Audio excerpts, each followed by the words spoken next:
একদিন তোমারি নাম মসজিদ হবে এলাম। ঠিক না বে ঠিক? একদিন তোমারি নাম মসজিদ হবে এলাম। তৈরি থেকো তৈরি রেখো কবরের মাল সামান, একদিন তোমারি নাম মসজিদ হবে এলাম। ঠিক না বে ঠিক? এই দুনিয়ার মধ্যে কত সুন্দর লাইটিং, বাতি। কবরের মধ্যে কোনো বাতি আছে?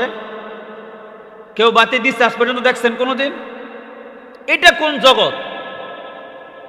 এই দুনিয়ার মধ্যে এত সুন্দর বাড়ি গাড়ি, এত সুন্দর লাইটিং, এত সুন্দর প্যান্ডেল, কিন্তু এমন একটা জগতে মানুষ পা রাখে যেখানে কোনো বাতি নাই, সাথী নাই, কিচ্ছু নাই, অন্ধকার কবর। আপনি কোটিপতি হন, আপনার অট্টালিকা থাকুক, আপনার গাড়ি থাকুক, আর আপনি ফকিন্নি হন, ভিক্ষুক হন, তিনটা সাদা কাপড় দিয়ে পেঁচাইয়া আপনাকে অন্ধকার কবরে রেখে চলে আসবে, কেউ খবর নেবে না। ঠিক না বে ঠিক?